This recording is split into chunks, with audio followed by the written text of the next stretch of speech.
Kadang ada sebagian kita ringtone, nada panggil, nada dering HP-nya itu kadang ia isi dengan suara azan, kadang diisi dengan ayat-ayat Al-Quran. Bagus dalam anggapan dia. Lalu kemudian dia bawa HP-nya masuk ke dalam toilet sedang buang air besar. Ada orang nelpon, bunyi HP-nya, menyebut ayat-ayat Al-Quran, dan ketika HP-nya berdering itu muncul suara Al-Quran, muncul suara azan. Boleh apa enggak? Enggak boleh. Maka beragama itu mohon maaf harus dengan ilmu, enggak boleh hanya modalnya semangat doang, jemaah.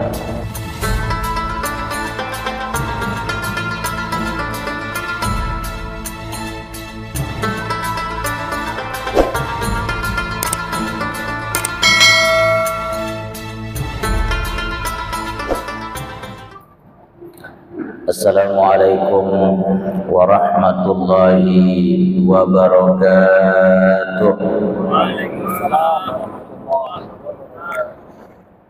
Alhamdulillahi rabbil alamin. Wassalatu wassalamu ala asyrafil anbiya'i wal mursalin Sayyidina Muhammadin wa ala alihi wa ashabihi ajma'in. La hawla wa la quwwata illa billahil aliyyil azim. Amma ba'du. Kaum muslimin dan muslimat, hadirin dan hadirat, jamaah salat maghrib Islamic Center Hubbul Watan rahimakumullah. Puji syukur kita panjatkan kehadirat Allah Subhanahu wa taala. Pada malam hari ini kembali Allah Subhanahu wa taala pertemukan kita di majlis yang mulia ini.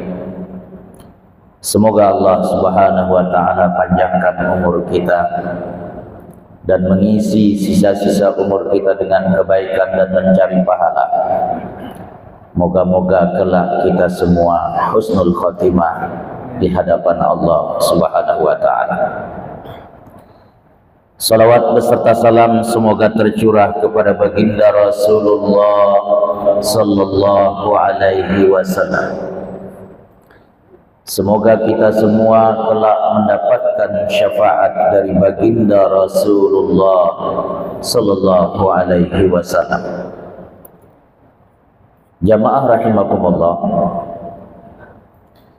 Malam ini malam tanggal 3 Sya'ban 1444 Hijriah. Itu artinya kurang dari 1 bulan kita akan bertemu dengan bulan yang sangat mulia, bulan Lailatul Qadar, bulan yang malam-malamnya kita akan mendapatkan kesempatan untuk mendapatkan pembebasan dari nerakanya Allah. Tapi pada malam hari ini kajian kita akan membahas setidaknya ada 4 yang suci dalam Islam. Sekali lagi, setidak-tidaknya ada 4 yang suci dalam Islam. Yang pertama, Allah Subhanahu wa taala adalah zat yang maha suci.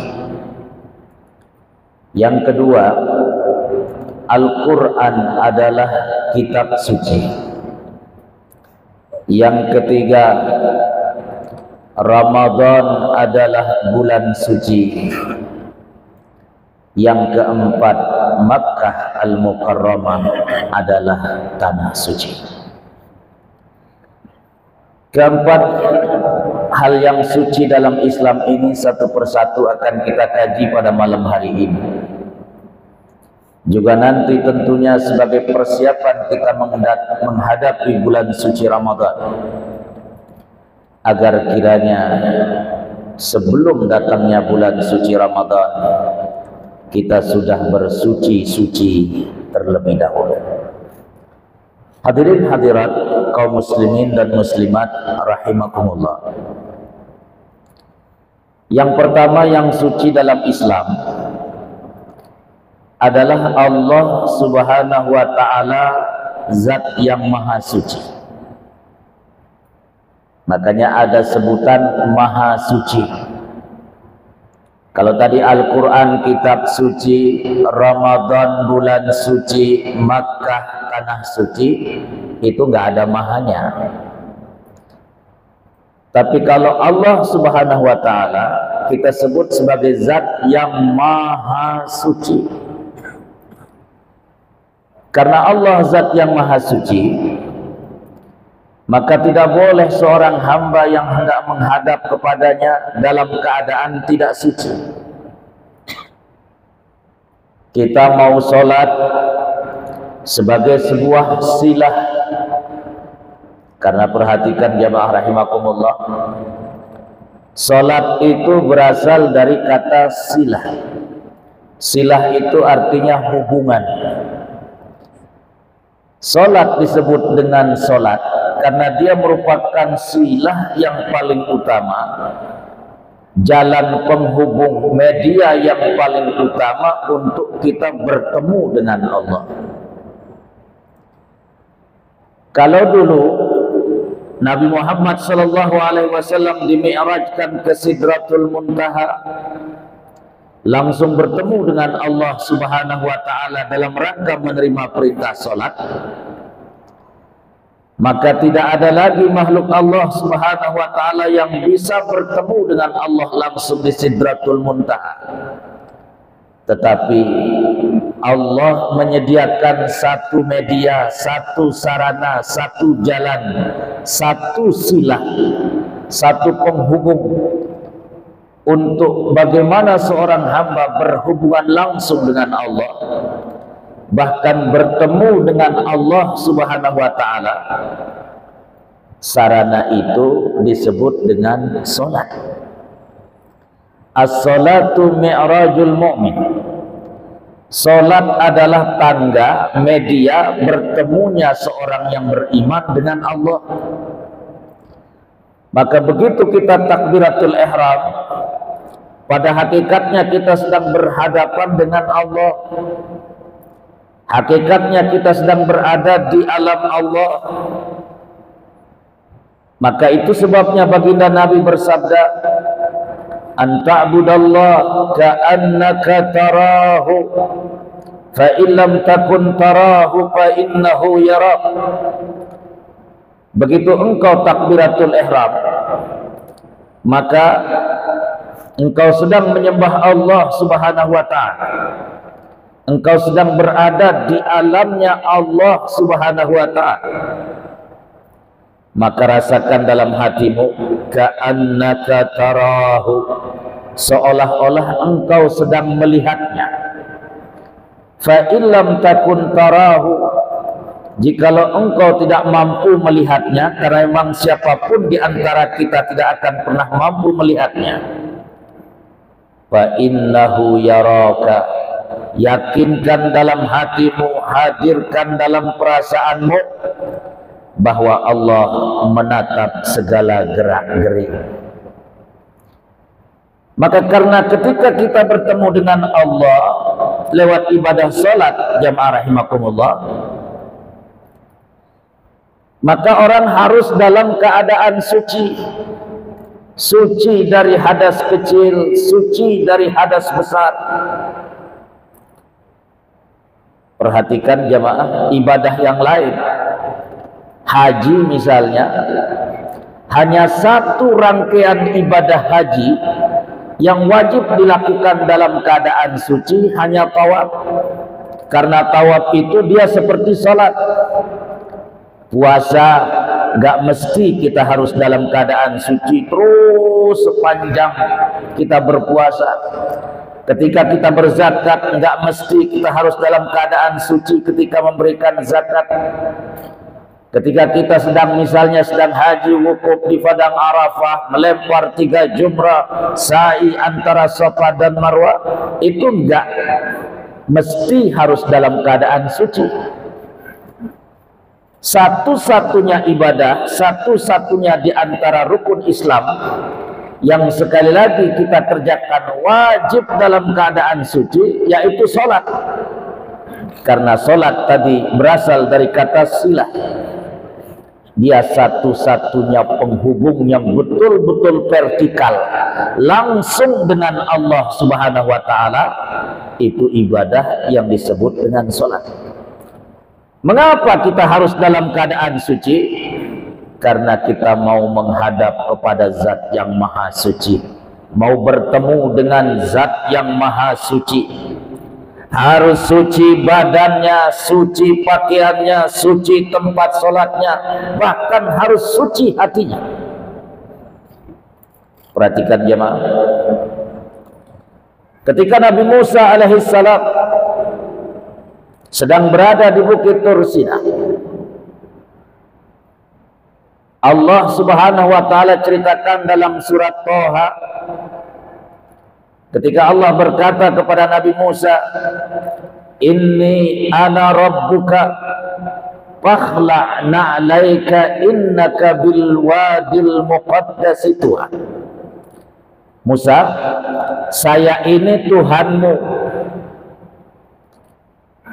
maka karena engkau sedang berada di sebuah bukit yang disucikan, yang nama bukit itu tua, ada di Bukit Tur Sina, fakhla' na'laika, buka sendalmu.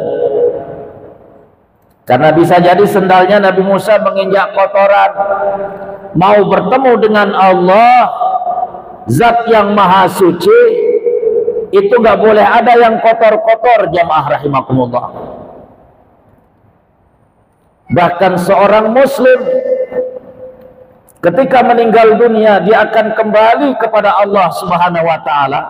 Ia wajib dimandikan, dibersihkan dari berbagai kotoran, karena hendak kembali kepada Sang Penciptanya. Nabi Muhammad sallallahu alaihi wasallam ketika hendak menghadap kepada Zat yang Maha Suci di Sidratul Muntaha, bukan saja ia berangkat dalam keadaan suci, tapi dadanya sempat dibelah oleh Jibril, dioperasi. Ini operasi yang ketiga kali. Dioperasi, dibersihkan dada beliau, dibelah dada beliau, kemudian dibersihkan dengan air Zam-Zam, dikeluarkan sesuatu yang dianggap kotor, walaupun Nabi hatinya nggak kotor, jamaah rahimakumullah, tapi betul-betul bersih baginda Nabi. Zahirnya bersih, batinnya bersih. Kenapa? Karena mau langsung bertemu dengan Allah Subhanahu wa ta'ala, Zat yang Maha Suci. Maka yang suci pertama dalam Islam adalah Allah, Zat yang Maha Suci. Mohon maaf ibu-ibu, kenapa perempuan dilarang mengerjakan sholat ketika sedang datang bulan? Kenapa perempuan dilarang mengerjakan sholat ketika sedang nifas? Karena sedang kotor, sedang tidak bersih. Mau menghadap kepada Zat yang Maha Suci kok dalam keadaan kotor, maka dilarang. Di stop dulu perempuan kalau sedang datang bulan. Tidak boleh melaksanakan ibadah yang satu ini, yaitu ibadah sholat, karena sekali lagi sedang dalam keadaan tidak suci. Jamaah rahimakumullah. Yang kedua, yang suci dalam Islam, Al-Quran adalah kitab suci. Karena Al-Quran kitab suci, maka ia tidak boleh disentuh oleh orang yang tidak suci. Dalam pandangan mazhab Syafi'i, kalau kita buka kitab-kitab bermazhab Syafi'i, dari yang paling kecil, misalnya seperti kitab Safinatun Najah, lalu kelebih tingginya misalnya kitab Fathul Qarib, lalu lebih tinggi lagi namanya kitab Fathul Mu'in, lebih tinggi lagi misalnya namanya kitab I'anatut Talibin. Seluruh kitab-kitab bermazhab Syafi'i pendapatnya sama dengan Imam Syafi'i, di mana tidak boleh seorang muslim itu menyentuh Al-Quran kalau tidak dalam keadaan suci. Haram hukumnya, ya, haram hukumnya seorang muslim sekalipun itu menyentuh Al-Quran dalam keadaan tidak berwudu. Tidak boleh. Kitab-kitab mazhab Syafi'i menyebutkan haram bagi seorang muslim menyentuh, membawa Al-Quran, mushaf Al-Quran dalam keadaan tidak suci. Mohon maaf Bapak Ibu yang dirahmati Allah, di HP kita ini ada aplikasi Al-Quran bagi yang punya aplikasi Al-Quran, betul? HP ini ketika ada aplikasi Al-Qurannya, boleh nggak dipegang dalam keadaan tidak berwudu? Boleh nggak? Boleh, kalau Al-Qurannya sedang tidak diputar, maksudnya ayat-ayat Al-Quran sedang tidak ada. Karena siapapun yang ditanya ini apa, pasti jawabannya HP. Nggak ada orang akan mengatakan ini Al-Quran. Ya, perhatikan jamaah. Ketika membawa HP masuk ke dalam toilet untuk buang hajat, buang air besar ataupun hajat buang air kecil, kita masuk ke dalam, kita bawa HP. Boleh apa enggak? HP yang ada aplikasi Al-Qurannya, boleh apa enggak? Boleh. Kenapa? Karena tak ada seorang pun yang mengatakan HP ini Al-Quran. Selama ini namanya HP dan bukan Al-Quran, maka ia boleh dibawa masuk ke toilet jemaah sekalian. Tapi ketika sedang berada dalam toilet, kita buka aplikasi Al-Qurannya, muncul ayat-ayat Al-Qurannya, boleh apa enggak? Enggak boleh. Ya. Makanya mohon maaf jamaah rahimakumullah, beragama itu harus berdasarkan ilmu. Gak boleh beragama itu modalnya semangat doang. Apa maksudnya? Kadang ada sebagian kita ringtone, nada panggil, nada dering HP-nya itu kadang ia isi dengan suara azan, kadang diisi dengan ayat-ayat Al-Quran. Bagus dalam anggapan dia. Lalu kemudian dia bawa HP-nya masuk ke dalam toilet sedang buang air besar. Ada orang nelpon, bunyi HP-nya, menyebut ayat-ayat Al-Quran, dan ketika HP-nya berdering itu muncul suara Al-Quran, muncul suara azan. Boleh apa enggak? Enggak boleh. Maka beragama itu mohon maaf harus dengan ilmu, enggak boleh hanya modalnya semangat doang jemaah. Ya, ampura sinampura agung. Nah, karena Al-Quran kitab suci tidak boleh disentuh oleh orang yang tidak suci. Dalam pandangan mazhab Syafi'i, saya hanya fokus dengan mazhab Syafi'i. Dalam pandangan mazhab Syafi'i, haram hukumnya seorang muslim menyentuh Al-Quran dalam keadaan tidak berwudu. Kenapa? Karena Al-Quran adalah kitab suci, tidak boleh disentuh kecuali orang yang suci. Suci dari hadas kecil, suci dari hadas besar. Jamaah kaum muslimin dan muslimat rahimakumullah. Yang ketiga, yang suci dalam Islam, Ramadan adalah bulan suci. Perhatikan jamaah rahimakumullah. Ini sebentar lagi bulan suci Ramadan. Maka karena Ramadan bulan suci, seyogianya, sepantasnya orang yang akan masuk dan berada di dalam suci itu haruslah orang-orang yang suci terlebih dahulu sebelum memasuki.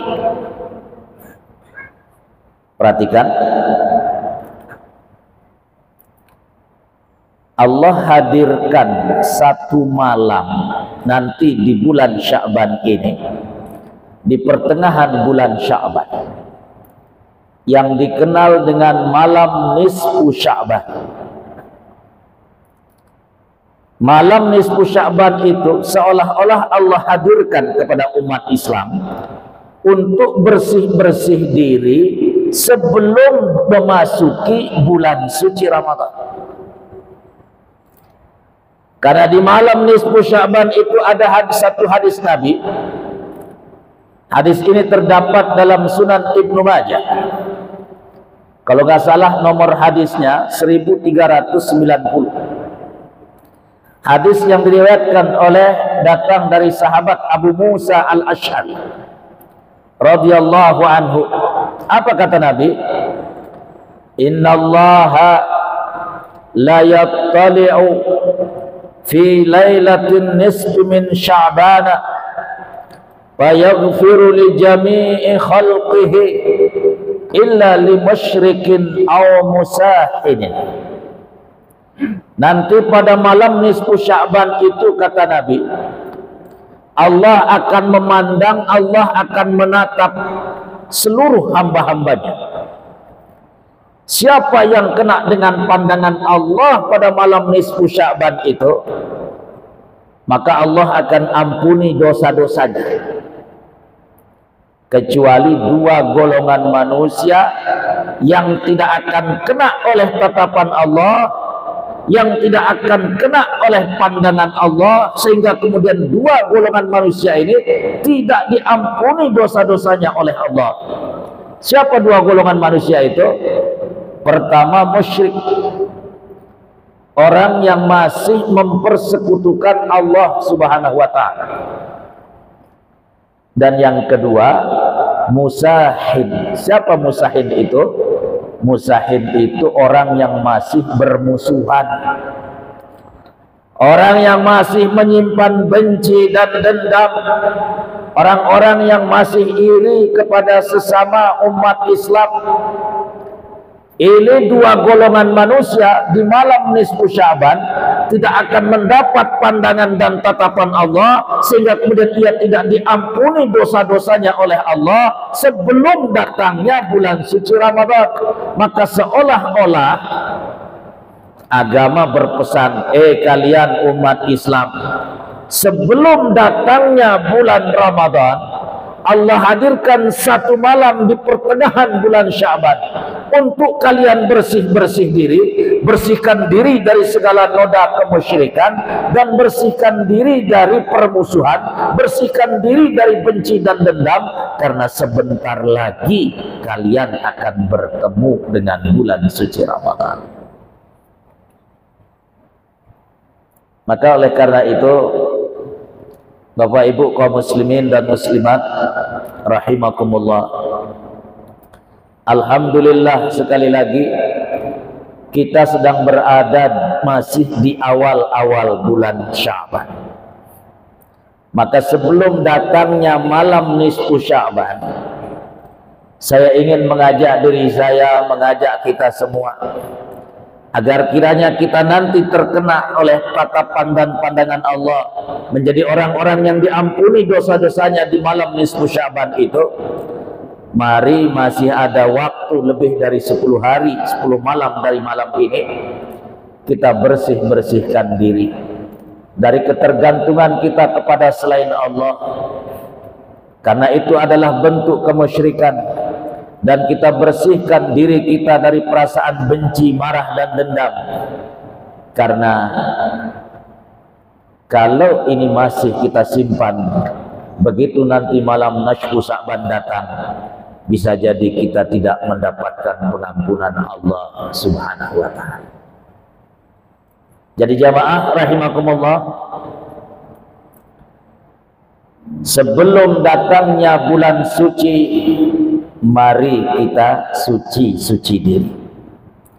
Makanya bagus sekali menjelang datangnya bulan suci Ramadan. Sehari, 2 hari sebelum datangnya bulan suci Ramadan itu biasanya banyak WA, SMS berseliwaran. Minta maaf kepada orang-orang yang beriman.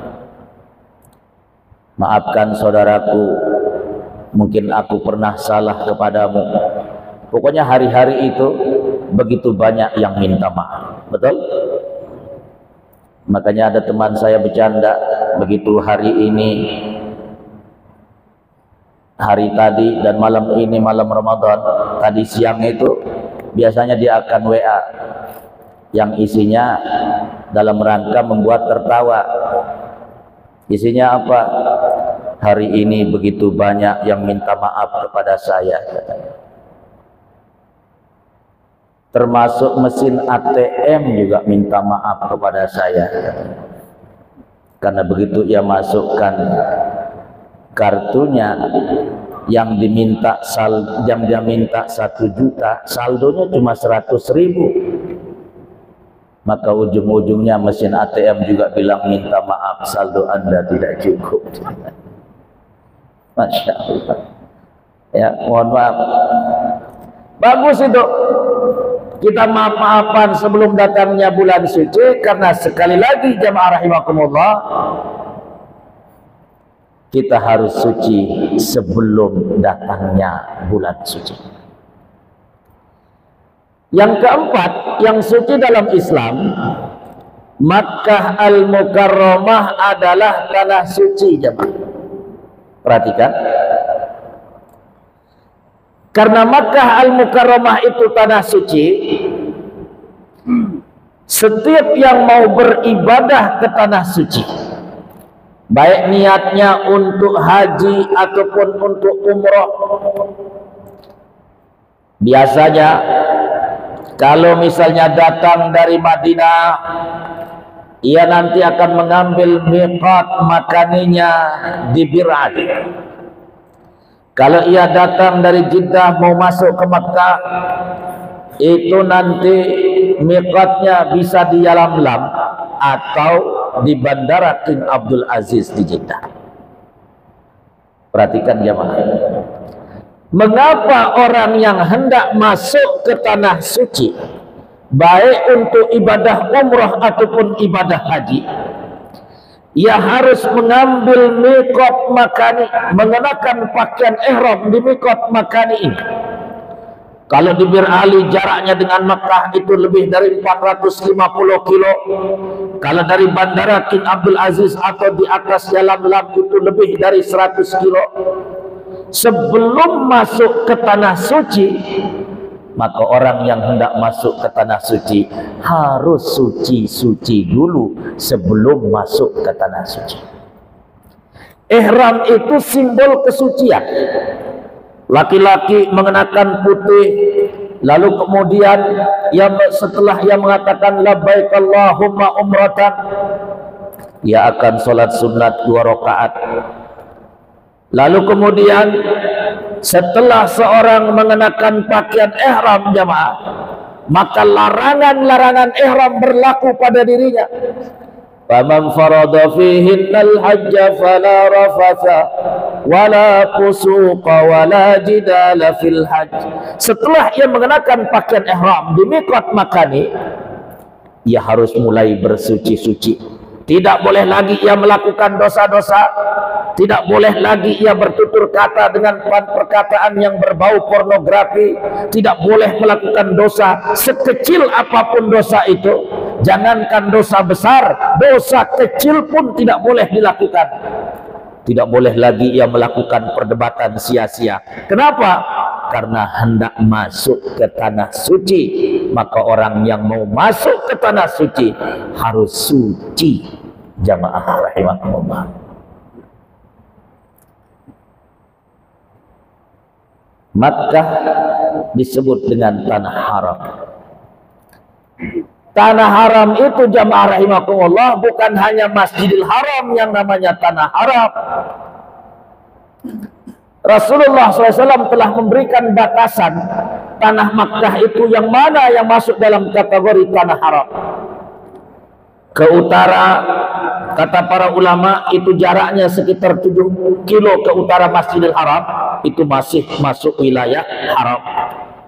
Ke selatannya Masjidil Haram itu sekitar 17 kilo dari Masjidil Haram, itu masih tanah haram. Ke timur itu 25 kilo, ke barat itu 25 kilo, itu batasan wilayah tanah haram. Perhatikan jamaah rahimakumullah. Jadi sekali lagi, yang namanya tanah haram itu bukan Masjidil Haram saja, tapi luas yang namanya tanah haram itu. Maka perhatikan jamaah rahimakumullah, non muslim tidak boleh berada di wilayah tanah haram. Bukan di Masjidil Haram, tapi di seluruh tanah haram yang tadi saya sebutkan. Itu kira-kira 7 kilo ke arah utara Ka'bah, 17 kilo ke arah selatannya, 25 kilo ke arah timur dan baratnya. Itu wilayah tanah haram. Di seluruh wilayah itu non muslim tidak boleh berada di sana, karena ini tanah haram, ini tanah suci, jamaah rahimakumullah. Dan inilah satu-satunya tempat di mana non muslim tidak boleh berada di sana. Perhatikan jamaah. Maka nanti kalau bapak ibu punya nasib pergi umrah atau pergi haji, sebelum masuk wilayah Tan'im, kalau kita datang dari arah Madinah, sebelum masuk wilayah Tan'im itu nanti ada satu jalan. Jalan itu tulisannya begini: At-tariqu li ghairil muslimin. Ini jalan yang boleh dilalui oleh non muslim, karena jalan itu sudah berada di wilayah di luar tanah haram. Karena non muslim sekali lagi tidak boleh berada di wilayah tanah haram, tidak boleh berada di tanah suci Makkah, karena tanah suci Makkah adalah tanah suci, tidak boleh dimasuki oleh orang yang tidak suci. Mohon maaf. Makanya dalam Al-Quran di surat At-Taubah ayat 28, Allah Subhanahu wa ta'ala berfirman, Ya ayyuhalladzina amanu. Perhatikan ayat ini jemaah. Ya ayyuhalladzina amanu innamal musyrikuna najasun fala yaqrabul masjidal harama ba'da amihim hadza. Perhatikan, hai orang-orang yang beriman, kata Allah, sesungguhnya orang-orang musyrik itu najis. Tapi perhatikan, najis itu yang dimaksud dalam ayat ini adalah najis akidahnya, najis batinnya. Fisiknya itu enggak najis. Jadi kalau misalnya kita bersahabat, berteman dengan non muslim, Yahudi kah itu, Nasrani kah itu, orang Hindu kah itu, orang Buddha kah itu, lalu kemudian kita salaman, jangan disertuk 7 kali. Ya. Yang najis itu akidahnya, yang najis itu batinnya, bukan fisiknya, jamaah rahimakumullah. Nah, Allah mengatakan dalam ayat ini, innamal musyrikuna najasun. Orang-orang musyrik itu najis, kata Allah. Maka karena mereka najis, apa kata Allah? Fala yaqrabul masjidal harama ba'da amihim hadza. Gak boleh orang non muslim itu, gak boleh orang musyrik itu dekat-dekat. Jangankan memasuki, berada dekat-dekat dengan wilayah tanah haram, itu nggak boleh, kata Al-Quran. Dan inilah satu-satunya tempat di persada bumi di mana non muslim tidak boleh menginjakkan kaki, jemaah. Ya, mohon maaf. Jadi Masjidil Haram, tanah haram, itu satu-satunya tempat non muslim nggak boleh masuk di sana.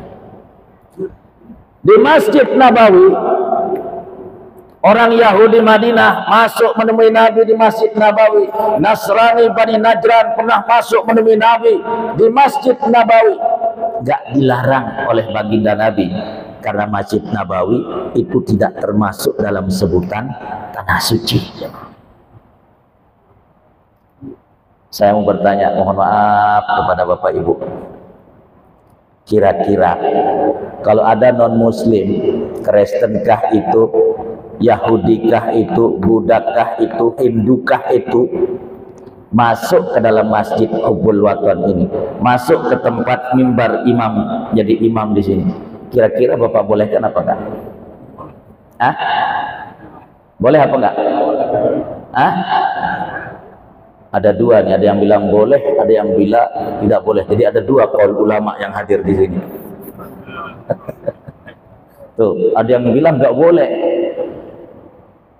Mohon maaf, yang bilang nggak boleh, saya tanya, tolong jawab jujur.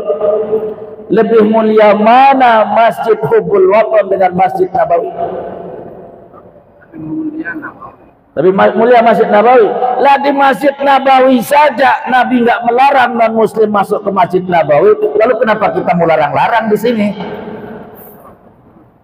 Ya, mohon maaf.